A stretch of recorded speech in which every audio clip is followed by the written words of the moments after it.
Bom, boa tarde, pessoal. Primeiro, peço para vocês desconsiderarem aí o título que aparece nessa filmagem. Na verdade, eu não quis abrir outra sala, né, porque é uma situação bem atípica, apenas essa semana, né. E aí, turma, para quem não sabe ainda, né, eu estou de Covid, né, mas estou bem, aqui todos em casa, né, acabaram pegando. Mas a gente está bem, está super tranquilo, né? Mas como foi constatado hoje, então essa semana toda aí eu não vou poder estar com vocês na faculdade, né? No entanto, eu não podia deixar de fazer esse vídeo aí para vocês, porque são informações importantes, relevantes aí que a gente tem, e até para a gente honrar o nosso calendário, né? Então, eu dividi essa aula em basicamente três capítulos importantes, tá? O primeiro, a gente começa com a correção da avaliação, que por sinal, se vocês já viram, já foram lançadas as notas. Gostei muito do resultado, acho que é muito bacana, é realmente o que eu esperava aí para essa turma, então todos aí de parabéns, acho que atingiu o objetivo, eu particularmente acho que atingi o meu objetivo em relação à avaliação, né? O melhor feedback que eu podia ter realmente era através desse resultado, tá? E no segundo momento, né, informação muito importante e muito esperada, né, a gente falar aí sobre o Pitágoras, ação em família, né? Então, eu e o professor Rubens já temos todo o roteiro pronto, já descrevemos, já tivemos aprovação do Giovanni. Então, eu vou passar aqui detalhadamente para vocês, né, o que vai ser o Pitágoras em família, como vai ser a distribuição dos pontos. E eu falo para vocês que eu estou muito empolgado com isso, acho que vai ser um projeto bem bacana, espero que todos comprem aí. Nós vamos ter um curto período de tempo, né? Até por isso que eu insisti em fazer essa gravação da aula aí, para ter todos esses detalhes, né? Para que vocês não percam tempo, para que não espere a próxima semana, tá? Então a gente vai nessa linha. E o terceiro ponto, pessoal, aí a gente dá a evolução na nossa matéria, da sequência, que a gente vai falar um pouquinho sobre a consolidação dos balanços, tá? Então, já postei lá no AVA para vocês o material, né? E lá vai ter todo esse conteúdo aí para vocês né, irem seguindo aí as minhas aulas, tá? Então tá lá, salvo engano, acho que está como título de aula 7, alguma coisa nesse sentido, né, onde eu detalho ali o aspecto conceitual e o aspecto prático da consolidação dos balanços, tá? Bom, então, estou dividindo essa aula, então, nesses três tópicos, né, correção da prova, os detalhes, né, o roteiro sobre o trabalho e a parte da consolidação dos balanços, tá? Nós vamos começar aqui agora, então, pela correção da prova. Eu vou projetar ela aqui para vocês, só um minutinho.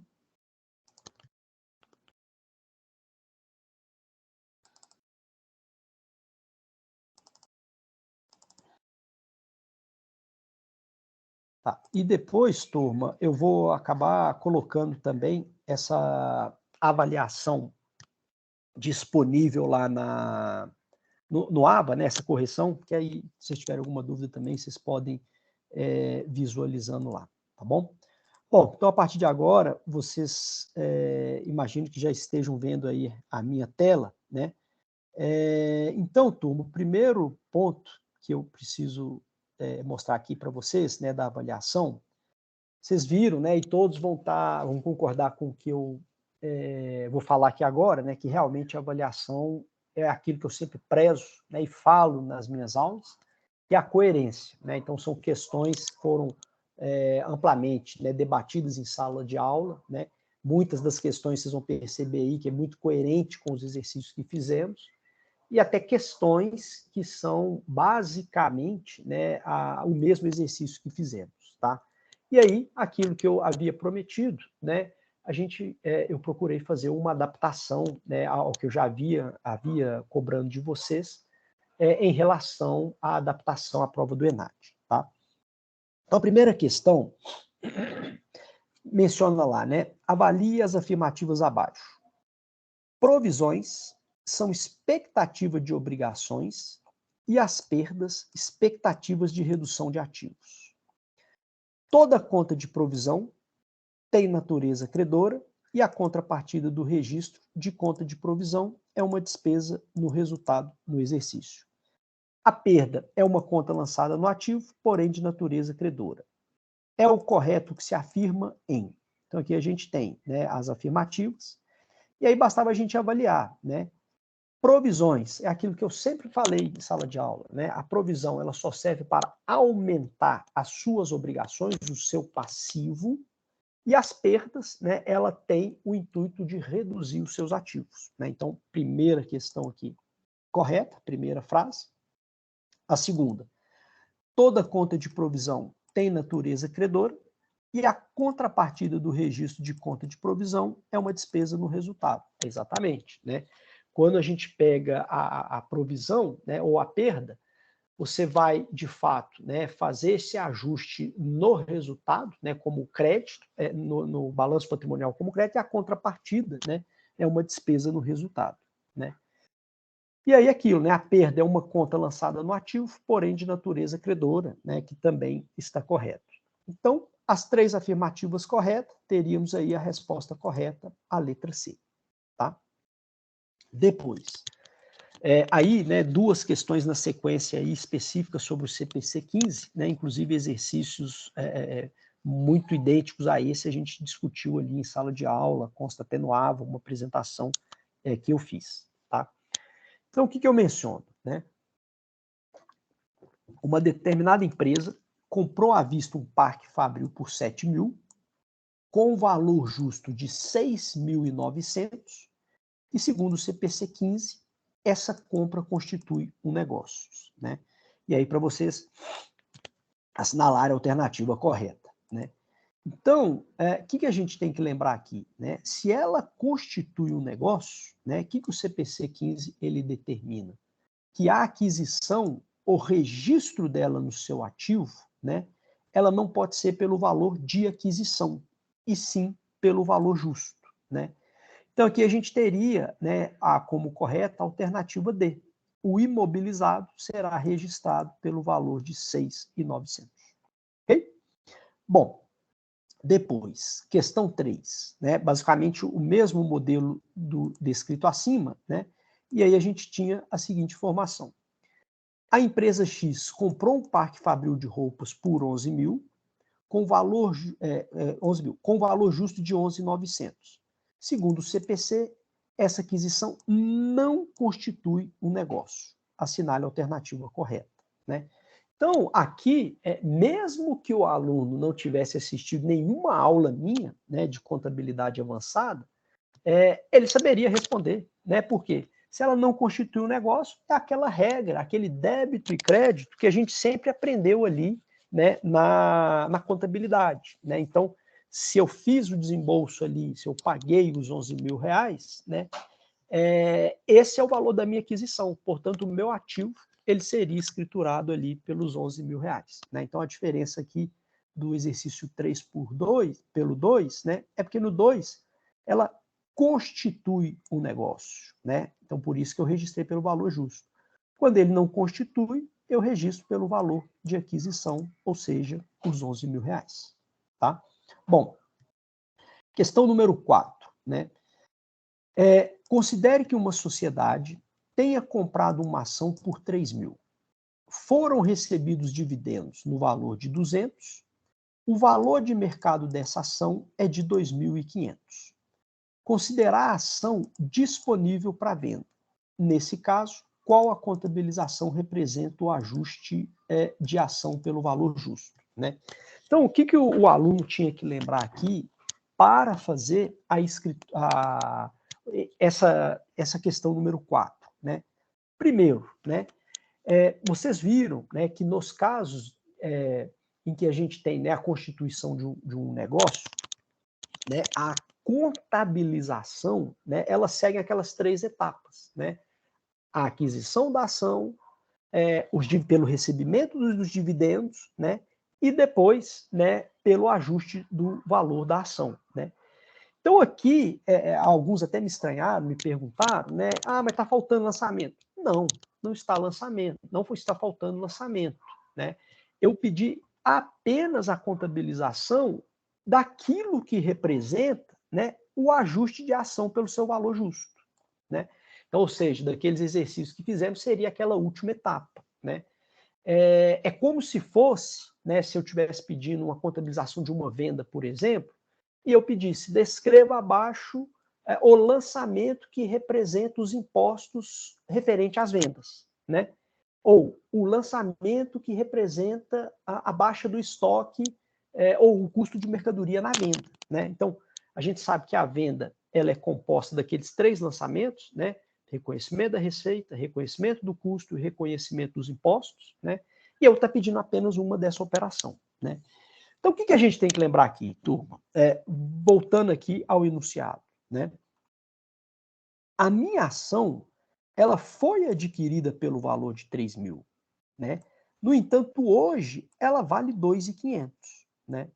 Então, o primeiro lançamento que eu fiz lá no meu ativo, né, eu considerei como ativo financeiro, eu fiz um débito no valor correspondente a 3 mil, que foi o momento da minha aquisição.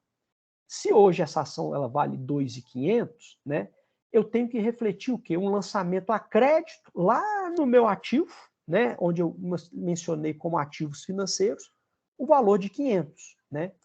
E em contrapartida, né, lá no patrimônio líquido, né, uma vez que a informação importante aqui é que a ação é disponível para venda, né, então por isso que ela não está afetando direto o resultado, e sim o patrimônio líquido, né, eu vou ter também que diminuir esse resultado, né, no patrimônio líquido no respectivo valor, né?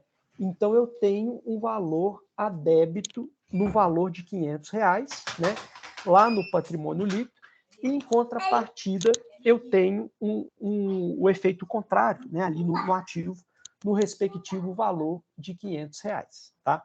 Então, portanto, a gente tem aí o lançamento descrito correto como a letra C, né? Se a gente avaliar o lançamento, né, o débito de ativo financeiro e a contra banco, esse lançamento aqui, alguns alunos até marcaram ele, né? Ele está correto? Sim, ele está correto.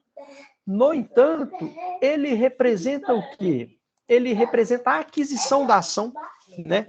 E o que foi solicitado ali era exclusivamente o que representa, né, o ajuste de ação pelo valor justo. Tá? Então, portanto, a alternativa D seria a alternativa correta. Tá? Aqui, turma, vocês vão se recordar, né, o exercício 5 aí, a gente fez ele em sala de aula. Eu, na época, vocês até falaram, não coloca esse exercício na prova, não, né? Acho que foi até a Cristina que falou isso. E aí, eu falei, gente, eu posso colocar assim, vou refazer esse exercício aqui, vocês vão ver que não tem dificuldade, né? E, de fato, né, eu coloquei o exercício. Então, vamos lá. O que a gente está falando? A empresa X, ela tem um histórico de perdas no recebimento de seu crédito, por isso, ela não costuma negligenciar a utilização de provisão para risco de crédito, né? Sobre esse aspecto, verificamos que no balanço patrimonial do ano passado, constou uma perda de duplicatas, um saldo de 2.300, que não foi revertido para ser utilizados nos períodos futuros. Ao longo desse ano, a empresa fez um lançamento de acréscimo de 1.800, né, na conta de perda de duplicatas, para suportar a perda que a empresa esperava. Todavia, foram comprovados perdas efetivas no recebimento de crédito no valor de 1.100.000, né? Com base nessas informações, pode-se dizer que a empresa deverá lançar no resultado um valor positivo, é o correto que se afirma em, né? Então aqui, eu vou até pegar um Excel aqui para facilitar a nossa análise, né? Nosso cálculo. E vou colocar aqui o lado. Deixa eu só abrir. O Excel está aqui.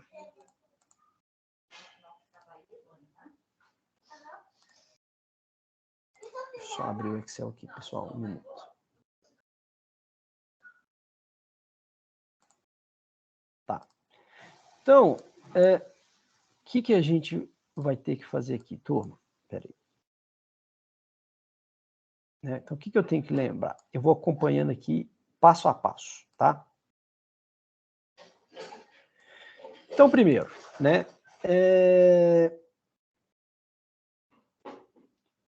essa empresa, né, se a gente pega aqui a perda dela, né, e aí vamos considerar aqui o cenário como se fosse realmente um razonete, né? É um pouquinho chato fazer isso aqui no Excel, mas acho que é necessário.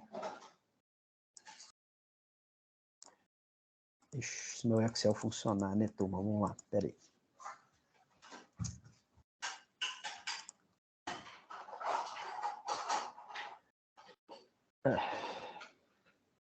Não consegui abrir o Excel aqui, não. Vamos pegar. Não é possível que eu não vou conseguir abrir esse Excel, gente. Vou fazer aqui ao lado, então vai ficar um pouquinho chato, mas que não vai ter a soma, né? Mas eu somo na calculadora aqui. Então, o que a gente tem que pensar, né? Então, se eu pego a minha conta de perda, né? O que eu tenho aqui, pessoal? Eu vou ter aqui, né? Os 2.300 que a empresa já tem, que não foi revertido, tá? E ao longo desse ano a empresa fez um lançamento de acréscimo de 1.800. Então é como se eu tivesse isso daqui lançado, tá? Na conta de provisão.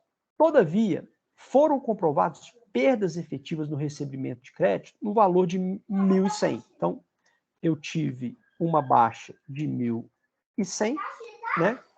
E com base nisso, né, eu tenho que dizer qual que é o valor correto aí para esse saldo, né, específico aí dessa conta, né? Então, bastava a gente somar os 2.300 mais os 1.800, né, menos 1.100, né? E tá lá os R$3.000, a resposta que deveríamos ter, ok? Bom, questão número 6, tá? Agora que o meu Excel abre, eu acho que eu vou conseguir colocar ele aqui. Beleza. Então, vamos lá. Questão número 6. Em 1/1 de 2001, uma empresa tinha 100 mil de saldo devedor na conta de clientes e 3 mil de saldo credor na conta provisão para devedores duvidosos, PDD. Em 31/2 de 2001, né, o saldo na conta de clientes era de 75 mil e daqueles 100 mil existentes, em 1º de janeiro, a empresa, durante o exercício, recebeu 98 mil. Considerando que a empresa sempre aplica o percentual de 3% para o PDD ao final do exercício e que na demonstração do resultado do exercício não consta nenhum valor para reversão de PDD, assinale a alternativa correta. A empresa, durante o exercício de 2000x1, recebeu exatamente os 25 mil referente às créditos de exercício anteriores. É o correto que se afirma em. Então, aqui, turma, nós vamos da mesma forma, PDD, tá? E aí, o que eu tenho que lembrar, né? A empresa, ela tinha, né? Então, 3 mil inicialmente lançados em PDD. Deixa eu só voltar aqui. Espera aí, turma, só um minutinho aqui que eu me perdi aqui. Tá. Então, ela lançou 3 mil em PDD, né? Depois, ela tem a informação de que ela recebeu 98 mil, então, ou seja, né, o PDD, né, ela tem aqui a baixa de 2 mil, porque ela recebeu. Então, aqui ficaria com o saldo, né, de R$1.000. Tá? Eu tenho esse saldo aqui de R$1.000. E depois, eu tenho a informação que o saldo da conta de clientes é 75. Então, o que eu tenho que fazer? Os 75 mil vezes os 3%, né, que é o PDD que ela tem que recomendar, né, a gente está falando de 2.250. Então, logo, se eu tenho 1.000 de saldo nessa conta e preciso fazer uma provisão de 2.250, né, basta eu pegar os 2.250 menos os 1.000, eu vou ter exatamente o valor de 1.250, né? Então, nesse aspecto, né, o que eu tenho que levar em consideração? Né? Qual o lançamento para embasar essa operação? Né? Aí nós vamos lá na resposta C. Né? A empresa, em 31/2 de 2001, constituirá uma nova provisão para devedores duvidosos, né, no valor de 1.250. Então, eu vou lançar o débito de despesa com PDD 1.250, né, no resultado, e vou ter um crédito de provisão de devedores duvidosos, né, ou perda com duplicatas, etc., no respectivo valor de 1.250. Então, resposta correta, alternativa C. Tá? Depois, questão 7, né? Para a empresa lançar uma provisão ou perda, é necessário atender alguns requisitos. Avalie, né, as afirmativas abaixo. Né? Então, que afirmativas que tínhamos ali para essa prova, né, essa questão? Então, primeiro, obrigação. Toda vez que eu falo de provisão ou perda, né, a gente lembra, tem que ter alguns requisitos. Eu não posso chegar à minha vontade, vou lançar uma provisão para determinado pagamento. Não, a gente tem que estabelecer esses critérios. Né? E o primeiro deles, né, obrigação presente oriunda de eventos passados é um requisito, então está correto. Né? A gente só lança a provisão de algo que já ocorreu, né, o fato gerador já ocorreu, e que você não o representou ainda no aspecto contábil. 2. Provável saída de recursos que incorporam benefícios econômicos ou potencial de serviço para extinção da obrigação de um requisito. Exatamente, ou seja, você faz essa provisão porque você está estimando que futuramente você vai ter essa saída de recursos. Né? Então, está correto. E o terceiro, seja possível fazer uma estimativa confiável do valor da obrigação, tem que ter critério para sua mensuração, não é um requisito. Está errado, né? Isso aqui é um requisito. Então, portanto, a gente tem a 1 e a 2, apenas afirmativas 1 e 2, como alternativas corretas. Ok? Depois, turma, são exemplos de contas de natureza credora, exceto, né? Então, aqui a gente viu o ágio lá, né, na nossa aula, quando a gente falou do CPC 15, e a gente sabe que o ágio está previsto como uma conta devedora, né? Então, no entanto, né, mesmo que você não tenha assistido essa aula do CPC 15, você conseguiria acertar essa questão. Por quê? Salários a pagar, você sabe que está lá no passivo, né, é uma conta de natureza credora. Perdas, né, o próprio nome já fala perdas, né, que é decorrente de uma aquisição de ativo, né, tem que entrar no ativo com uma conta credora. Depreciação também, você já sabe, né, ela é uma conta credora. E que é a do ativo também, né, uma conta redutora. E a provisão está, né, lá no passivo, é uma conta credora. Então, portanto, a alternativa correta, a alternativa é aí ágio previsto no CPC 15. Depois, 9. Na data do balanço patrimonial, a empresa avaliou possíveis perdas-ganho do seu estoque e constatou que os valores registrados em seu estoque estão divergentes do valor de mercado, a saber, né? E aí a gente fez um exercício muito similar a isso, decorrente desse processo. Né? Então aqui a gente tem a mercadoria A, B e C, o valor registrado na contabilidade, ou seja, o valor do estoque, né? E o valor de mercado, né? Nesse caso, você, como contador da empresa e ciente do princípio da prudência, precisa informar qual será o valor do estoque que deverá ser registrado no balanço patrimonial. É o correto que se afirma em. Então, aqui, turma, o que a gente tinha que lembrar? Né? Primeiro passo, eu não posso contabilizar ganho de mercadoria, ganho de estoque. Né? Então, o que eu vou levar em consideração? Sempre o menor valor. Né? Ou seja, nesse caso aqui, né, o valor do estoque é 500, o valor de mercado é 600, eu vou lançar aqui o 500. Né? Segunda, o valor do estoque é 300, o valor de mercado é 100. Então, eu deveria reconhecer a perda de 200, né? E, obviamente, o meu estoque ele passa a ser composto aqui de 100. Né? E o terceiro, o valor de estoque é 500, o valor de mercado é 400, né? A minha mercadoria vale 400. Né? Então, o estoque ele deverá ser registrado no balanço patrimonial, nesse momento, pelo valor de 500 mais 100, 600, mais 400 mil, alternativa correta, letra D. Ok? E por último, turma, a questão 10. A gente está falando aqui de combinação de negócios, né? Novamente. O CPC 15, ele estabelece critérios contábeis que devem ser adotados nas seguintes operações: compra de controle de participações societárias, aquisições de serviços líquidos, né, ativos e passivos constituindo um negócio, mas que não representam uma pessoa jurídica estabelecida, fusões, incorporações. A entidade deve determinar se uma operação ou outro evento é uma combinação de negócio pela aplicação da definição utilizada neste pronunciamento, a qual exige que os ativos adquiridos e os passivos assumidos constituam um negócio, né? Então, diante desse exposto aí, né, você teria que fazer a classificação, né, da primeira frase quanto à segunda, avaliando se é verdadeiro ou falso, se uma justifica a segunda ou não, né? Então, aqui a gente tem, quando uma operação for enquadrada como combinação de negócios, a escrituração contábil dessa aquisição precisa ser registrada pelo valor justo e não pelo valor de aquisição. Afirmativa essa, verdadeira, tá? Por quê? Quando os ativos adquiridos não constituem um negócio, a entidade deve contabilizar a operação ou o evento pelo valor de aquisição. Frase verdadeira, mas não está justificando a primeira, né?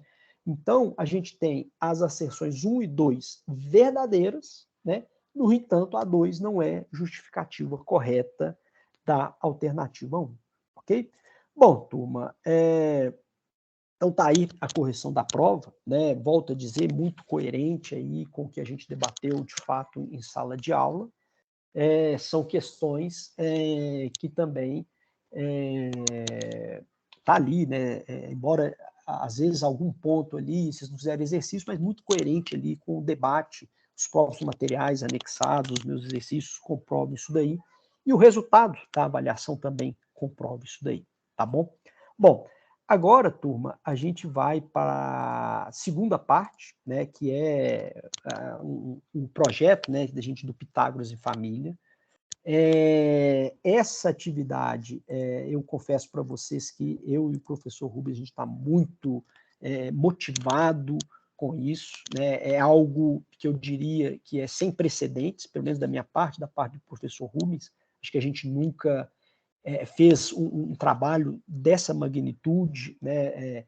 Dessa amplitude aí, né? Sendo muito interdisciplinar, sendo bastante eclético, ou seja, 100% das pessoas que vão visitar aí o Pitágoras em Família tendem a ser, podem ser o nosso público, e eu tenho certeza que vocês vão entrar muito motivado aí com isso também, tá? Então aqui a gente fez o roteiro, o Giovanni já aprovou esse roteiro, e vai ser um trabalho que ele todas as disciplinas minhas, todas as disciplinas do professor Rubens entrarão nesse trabalho, tá?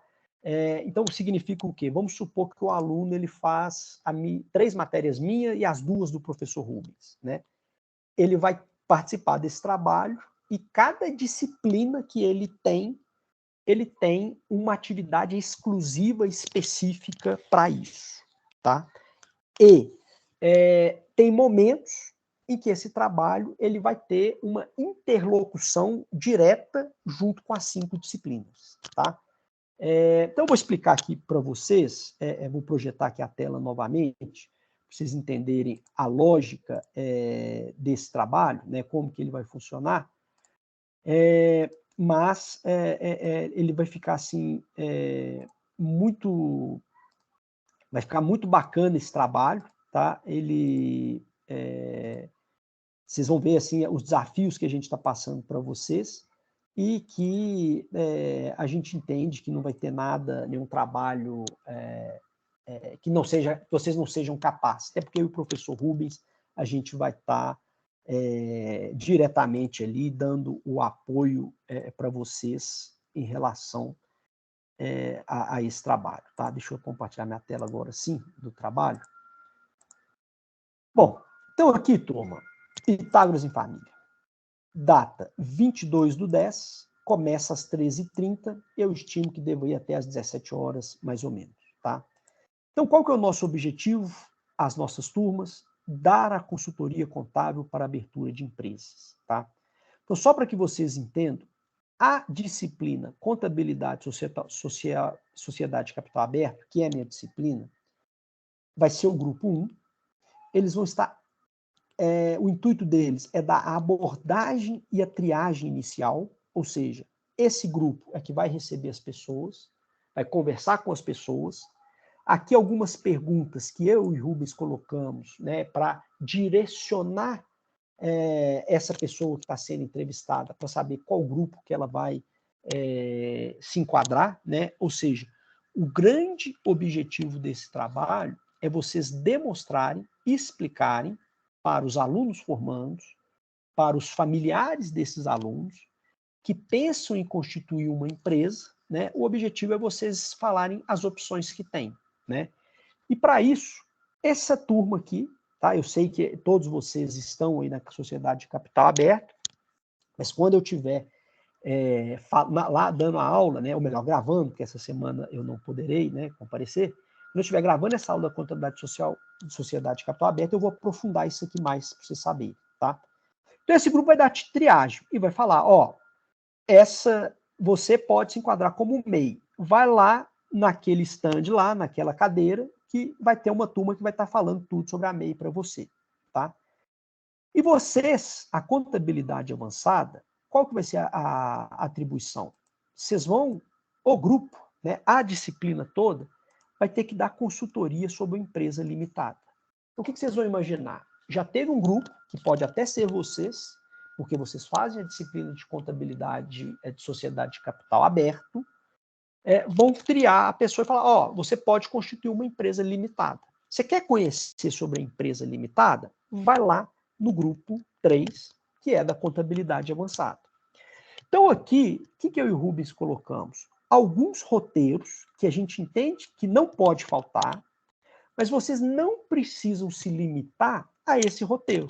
Vocês podem colocar mais informações aí, né, que são enriquecedoras para o futuro empreendedor, né, ele saber o que ele tem que seguir, né?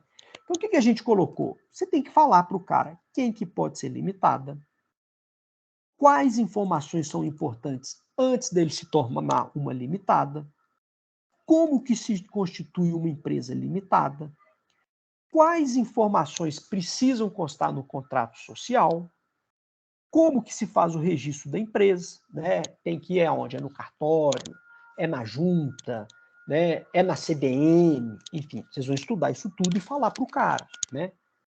A limite de faturamento ano, né? Vocês sabem que a MEI, por exemplo, vocês sabem que ele está limitado a valor ano, né? A limitada, será que tem esse limite, né?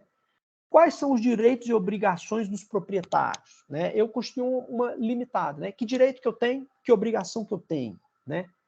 Quais os tributos que incide? Né? Provavelmente, vocês vão atender um público que é prestador de serviço.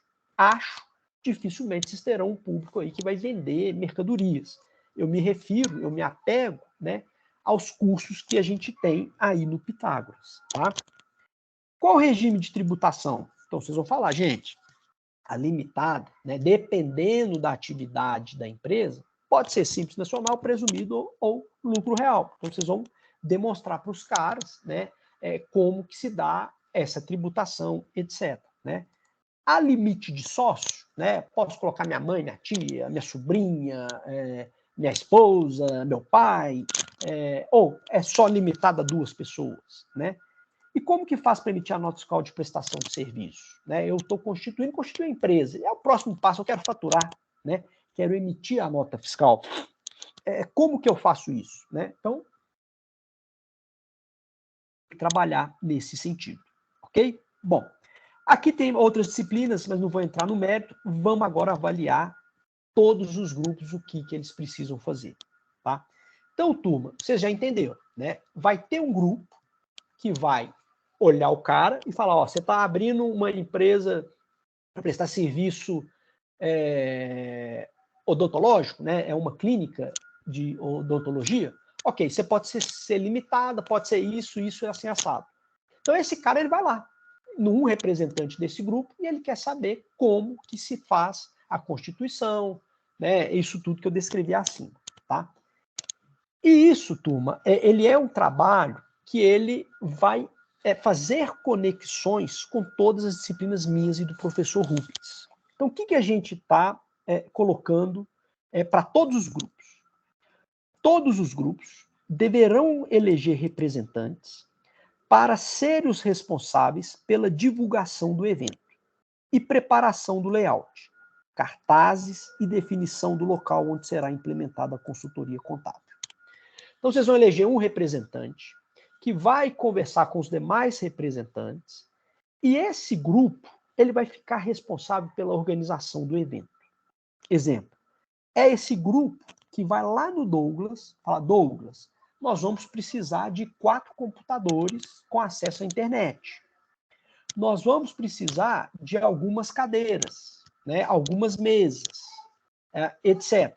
E nós queremos ficar naquele ponto do evento. Então, esse grupo vai definir esses aspectos. Além disso, né, esse grupo é que vai ficar responsável. Não adianta você colocar só cadeira, né? Vocês têm que colocar um layout, tem que colocar um chamativo para os caras saberem o que é esse evento, né? Então, vocês têm que colocar esses atrativos, colocar alguns banners, alguns cartazes, etc. Né? Então, esses procedimentos operacionais e de layout, esse grupo vai ficar responsável. Tá? E, além disso, 100% dos cursos, né, serão convidados para esse evento do Pitágoras em Família. Então, que eu e o Rubens a gente pensou? Até para dar um chamativo, até para a gente ter público, porque não adianta nada vocês estruturarem o trabalho, chega lá, não vai nem uma mosca saber o que é. Então, o que a gente está colocando? Que esse grupo também, eu e o Rubens vamos ceder parte das nossas aulas para esses representantes, eles só precisam comunicar para mim e para o Rubens, que a gente quer que eles vá em todas as salas, e aí nós vamos comunicar aos professores, a coordenação, etc., a direção do Pitágoras. Para quê? Para eles informarem que a gente estará lá no dia 22, que o intuito é atender todos os cursos, porque todos os cursos, em algum momento da carreira, eles podem se tornar uma pessoa jurídica, né? Pode ser que o cara não quer nem ser empreendedor, mas se ele for um autônomo, o cara lá da fisioterapia, o cara lá da educação física, se ele for prestar o serviço para alguma empresa em algum momento, ele pode ser exigido de emitir uma nota fiscal, pode ser que a empresa exija que ele se torne uma pessoa jurídica, etc. Então a gente quer que vocês deem esse recado para a turma, para todas as turmas, chamem eles para o evento, etc. Tá? Então, é o que a gente colocou aqui. Esses integrantes deverão divulgar e convidar os alunos de todas as turmas. Para isso, será alinhado com a coordenação uma data para que esses alunos passem nas salas de aulas divulgando o evento. Tá? Esse grupo deverá ainda ser o responsável pela elaboração dos cartazes e panfletos, caso entendam necessário. Deverão ainda elaborar um formulário que deverá ser preenchido por todos os clientes. Então, turma, o que eu sugiro? Façam a divulgação, visitem as salas, né? Calma que antes vocês têm que alinhar comigo e com o professor Rubens, que a gente tem que avisar a coordenação, né?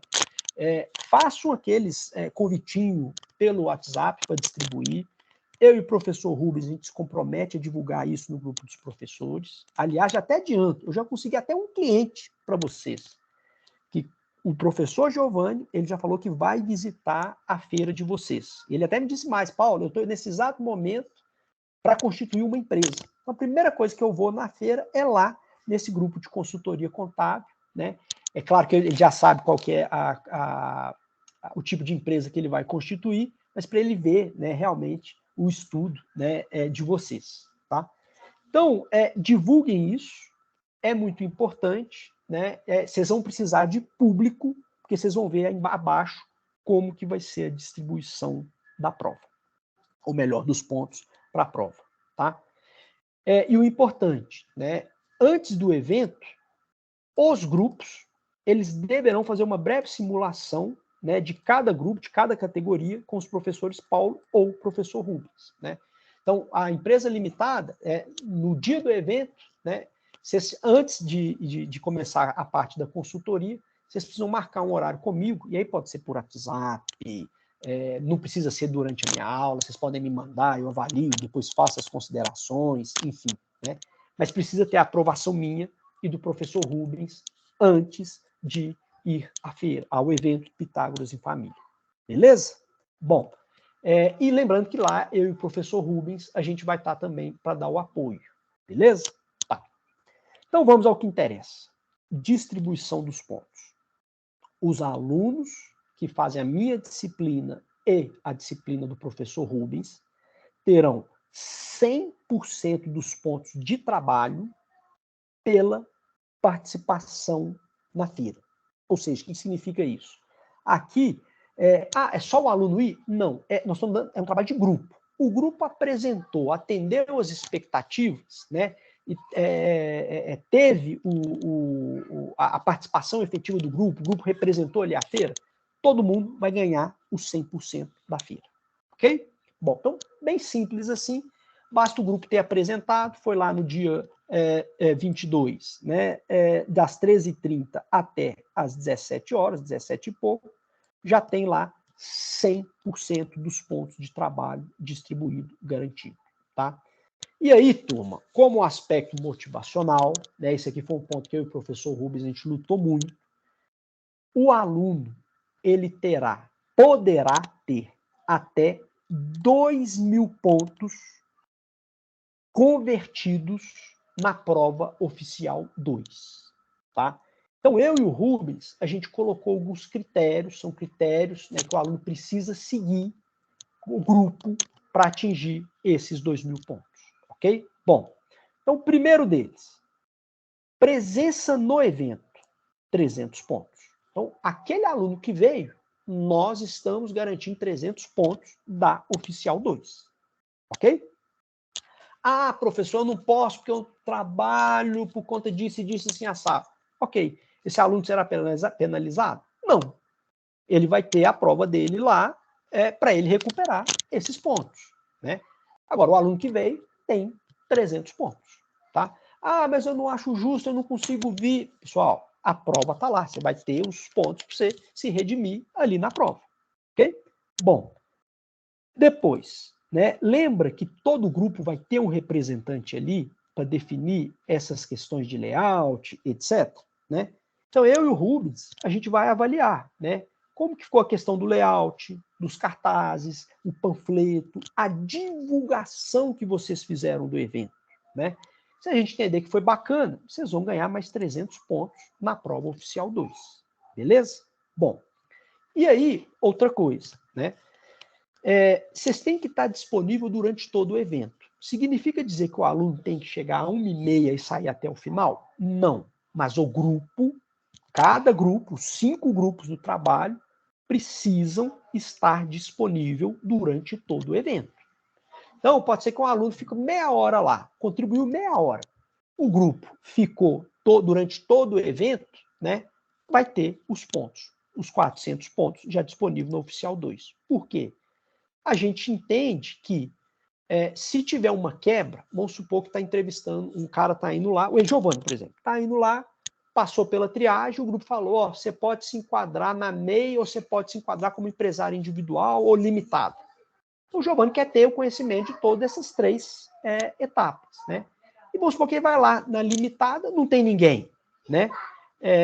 Então, a gente entende que vai prejudicar todo o trabalho. Então, por isso, né, o grupo tem que estar disponível durante todo o evento. Então, são 400 pontos. E a partir daí, turma, é um trabalho até para vocês motivarem, para instigarem, né, as pessoas a visitarem, né, o nosso evento, o nosso stand. A partir do número de consultorias que vocês realizarem, vocês vão ganhando ponto na prova oficial 2. Então, o que significa isso? Vocês lembram que lá em cima, né, o grupo, ele tem que elaborar, né, um formulário que tem que ser preenchido para todos os clientes que vocês entrevistarem? Pois bem, isso que vai ser o foco, né? Ao final, esse formulário precisa ser entregue para mim, professor Rubens, e aí é que a gente vai computar quantos pontos que vocês vão ter de consultorias. Então, o que significa isso? Realizaram de 0 até 10, vocês vão ter 100 pontos.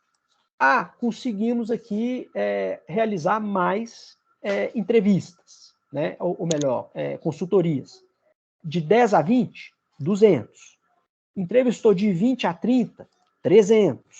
De 30 a 40, 400. De 40 a 50, 500. De 50 a 60, 600. E de 80 a 90, 900. E acima de 90 pessoas, vocês têm 1.000 pontos. Ok? Então, turma, o que significa isso? Quanto mais pessoas vocês conseguirem realizar essa consultoria, mais pontos vocês têm na prova final, né? Então, eu sugiro até que vocês, aí, aqueles representantes que eu mencionei, coloquem pessoas específicas ali, né, para ficar chamando também durante o evento para as pessoas irem visitar, né? E eu e o professor Rubens já conseguimos uma pessoa. Giovanni já vai lá, então você já tem que se preocupar aí com uma pessoa a menos, né? Então, por isso, divulgue o evento, quanto mais pessoas, estenda isso aos seus familiares, afinal, é Pitágoras em família, enfim, sintam-se à vontade em compartilhar, ok? A gente só gostaria, né, caso vocês comecem a fazer aqueles cartazes, né, cartazes não, aqueles convites pelo WhatsApp, passe para mim, eu passo pelo professor Rubens também, para a gente sugerir, para te ajudar, enfim, afinal, né, tá indo por trás o nome do Pitágoras também. Então, turma, é um trabalho muito bacana, é pouco tempo, por isso que hoje eu não poderia de dar essa mensagem aí para vocês, é um ponto importante, enfim. Então, comecem aí a produzir e fiquem à vontade de acionar o professor Rubens aí para tirar esses detalhes aí do trabalho, ok? Bom, então agora realizamos, né, a segunda etapa. Vamos, então, para a terceira etapa, que é a etapa técnica ali, né, onde a gente vai falar um pouquinho sobre a consolidação de balanços.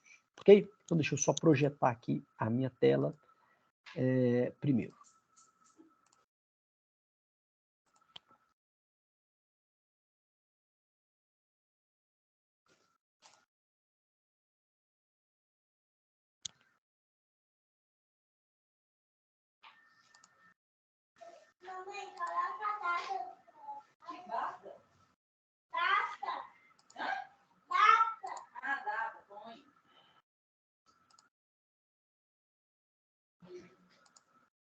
Bom, então aqui, turma, a gente vai falar agora sobre a consolidação das demonstrações, né, alguns conceitos iniciais, e a gente já entra também no aspecto da contabilização e também, né, do efeito prático, como que seria essa consolidação.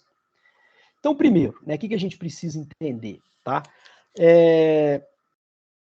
A gente vai ter que entender as normas, né, quais são os CPC que tratam especificamente disso, e o efeito prático, né, como que se dá isso, né, no balanço patrimonial, nas demonstrações e até a contabilização quando a gente tem empresas coligadas aí, entre outras, tá? Então, o primeiro ponto, né, a consolidação. Qual que é o objetivo dela, né? É apresentar as demonstrações financeiras de duas ou mais sociedades, né, como se fosse uma única entidade. Então, imagine que eu, Paulo, tenha participação relevante, né, em outras empresas, que são controladas por mim. Então, eu vou apresentar um balanço patrimonial, depois apresento, né, aqueles 3 balanços de forma isolada, né? Eu tenho que demonstrar, refletir o efeito, né, na empresa que está controlando, né, o quanto que ela detém desse patrimônio líquido das demais empresas, né? Então, é importante também, né, o aluno destacar e entender que as sociedades consolidadas, né, ou seja, aquelas que as sociedades que eu tinha um determinado percentual dela, né, ou 100% das ações dela, juridicamente ela continua existindo, né? Não é porque eu fiz essa consolidação, eu não estou fazendo uma incorporação dessa sociedade, né? Porque você sabe, quando ocorre a incorporação, né, aquele CNPJ ele passa a ser inativo, ele deixa de existir, etc. Não é esse o caso, tá? Então aqui, turma, é nesse sentido, tá? E a companhia aberta que possui investimento em sociedades controladas, né, é o CPC 18. Então lembre-se, né, a maioria das discussões que eu trago aqui para vocês na contabilidade avançada, né, estão embasadas, né, nos pronunciamentos contábeis, né, os pronunciamentos técnicos. E aqui a gente reflete ao CPC 18, né? Então, tem esses investimentos em sociedades controladas, eu tenho que seguir a norma do CPC 18, né, que fala da obrigação de elaborar essas demonstrações de forma consolidada. Tá? Bom, e aí quando a gente fala demonstrações, né, a gente não está falando só de balanço patrimonial, a gente não está falando só da DRE. Né? Então, a gente está falando do balanço patrimonial, da DRE, das demonstrações de mutações do patrimônio líquido, a própria demonstração do fluxo de caixa, né? A DVA, que é a demonstração do valor adicionado, e também, né, relativo às notas explicativas. Tá? Bom, e aí, além do CPC 18 que a gente mencionou, né, a gente tem que atentar também ao CPC 36. Por quê? Ele que é o pronunciamento técnico, né, que trata dessas consolidações de demonstrações financeiras. Tá? E esse pronunciamento, ele exige, né, que todas as entidades com controlados, né, elas elaborem, então, essas demonstrações financeiras de forma consolidada. Né? E aí a gente vê que esse CPC 36, né, ele foi incorporado aqui no Brasil recente, né? Recente que eu falo é 2009, né? Então a gente está falando aí de aproximadamente uns menos de 20 anos, né? Enfim. Menos de 15, aliás, né? E que obriga a consolidação das demonstrações financeiras, tá? Bom, e aí, turma, o que a gente tem que pensar, né? A gente está falando de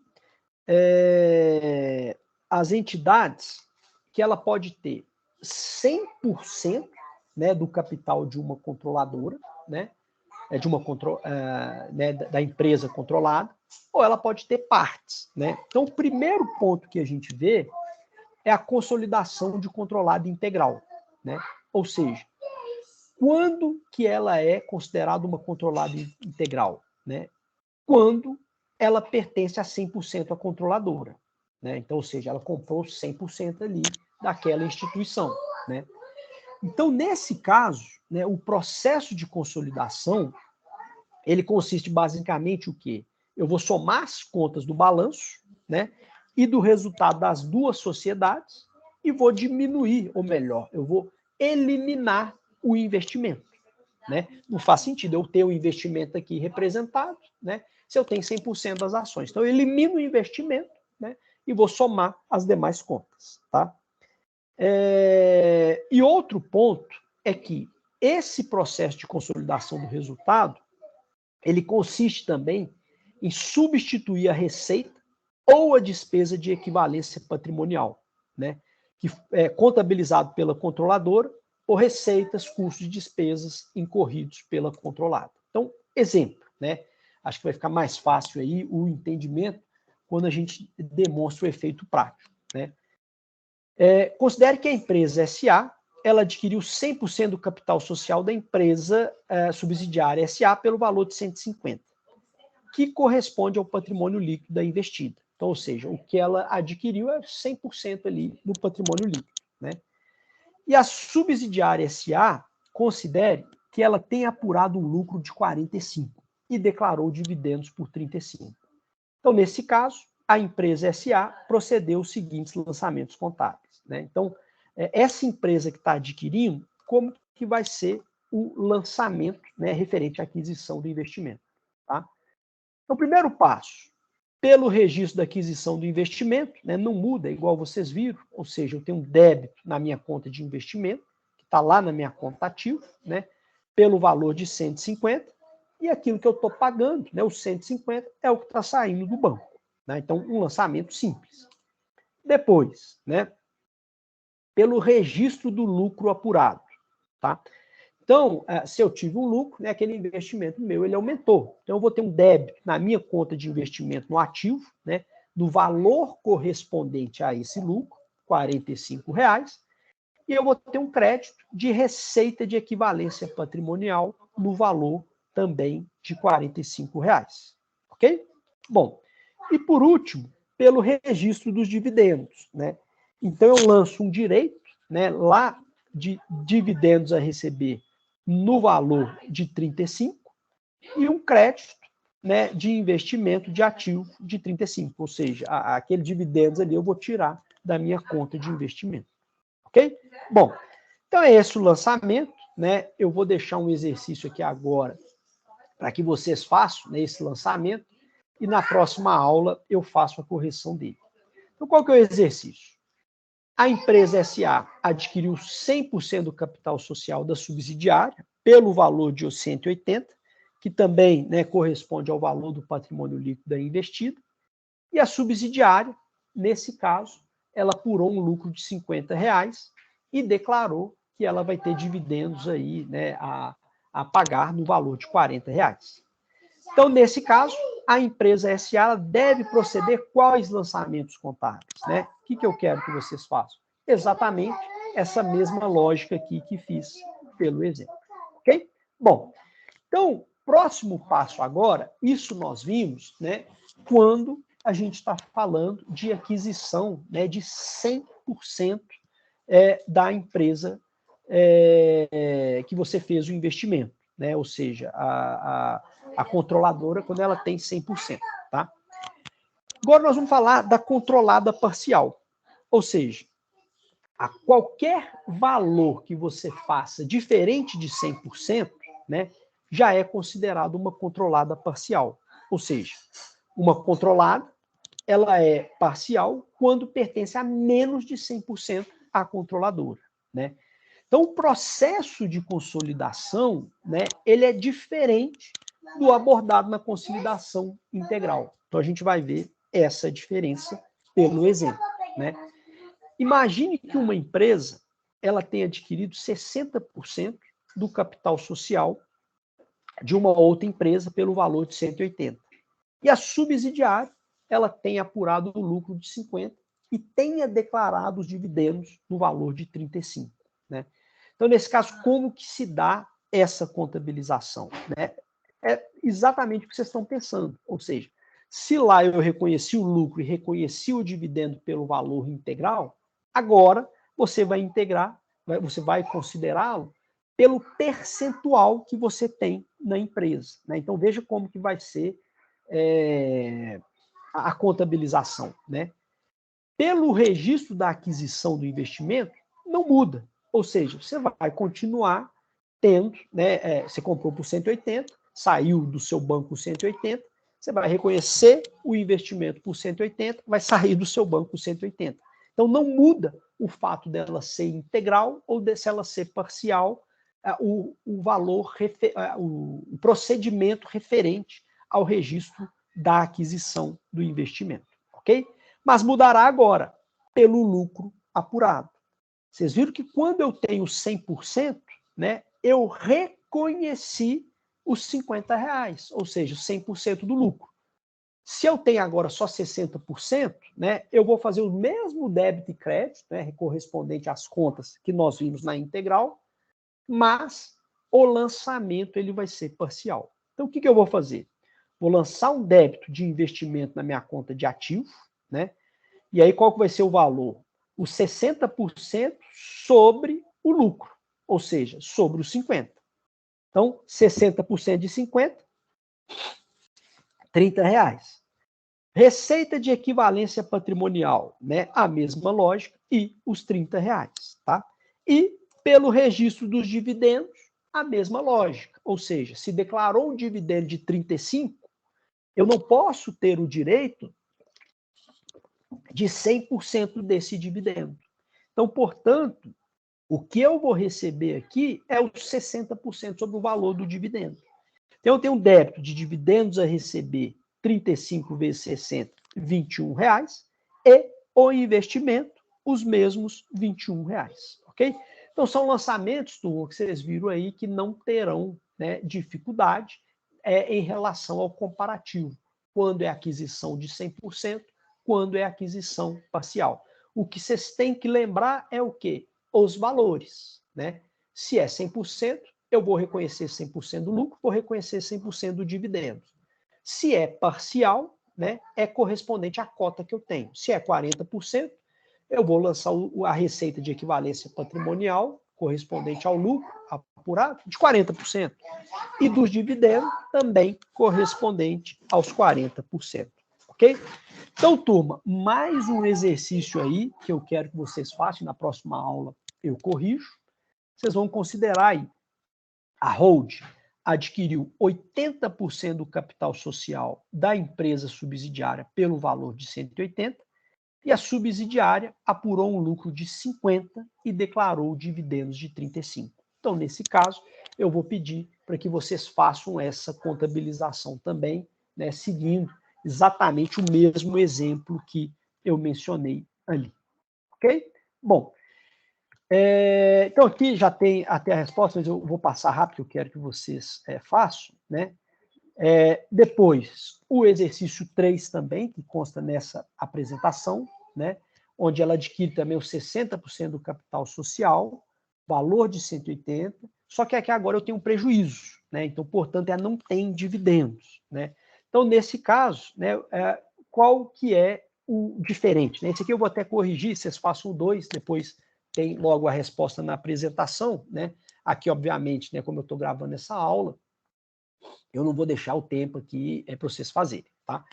Então, pelo registro da aquisição do investimento, né, da mesma forma, não muda nada, ou seja, débito na conta de investimento ativo, né, no valor da aquisição, crédito na minha conta banco, né? E como houve o prejuízo, né, eu vou lançar o quê? Eu não vou assumir também o 100% do prejuízo, né? Eu tenho um débito de despesa de equivalência patrimonial, que vai ser os R$24, que representa os 60% do 40%, e em contrapartida, né, eu tenho que reconhecer isso também no meu investimento, esse prejuízo, por isso que é um lançamento a crédito aí na minha conta de investimento do ativo, no respectivo valor de R$24, ok? E aí, turma, o último, mais um exercício, melhor dizendo, né, a Hold S.A. adquiriu 70% do capital social da subsidiária pelo valor de R$200 e a subsidiária apurou agora um prejuízo de 50 e também não declarou dividendos, né? E nesse caso, também peço que vocês façam a contabilização, vocês vão ver lá depois que tem a resposta, né? Mas bem simples, beleza?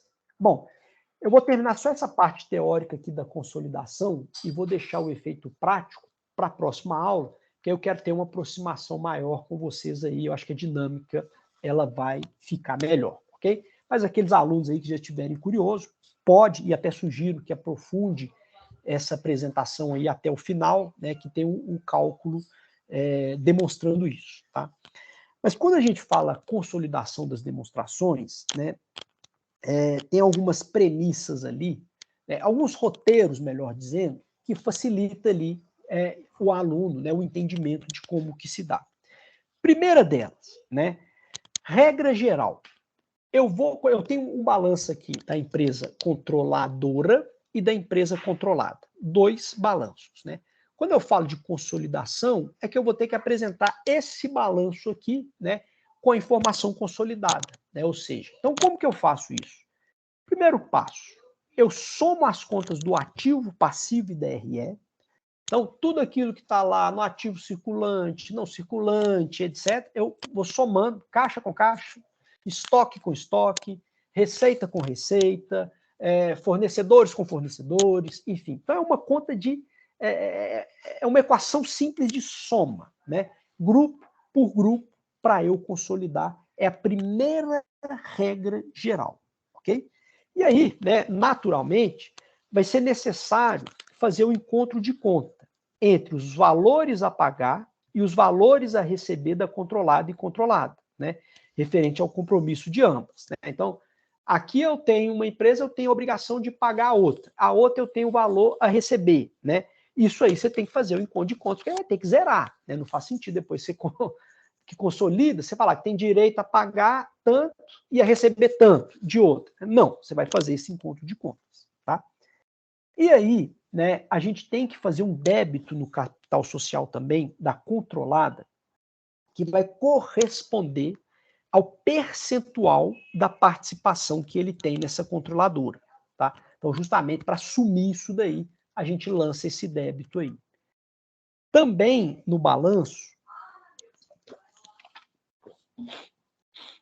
tem o débito na reserva de capital da controlada, que a gente precisa fazer também correspondente a essa participação do percentual da controladora, tá? Bom, e aí a gente ainda tem, né, débito no capital social da controlada, que também vai corresponder a essa diferença da participação da controlada, né, o percentual.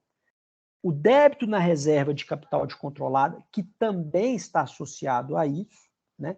E eu tenho também o débito no lucro líquido da controlada, né, que vai ser ali na participação minoritária, que vai ser correspondente à diferença desse percentual na participação da controladora, né?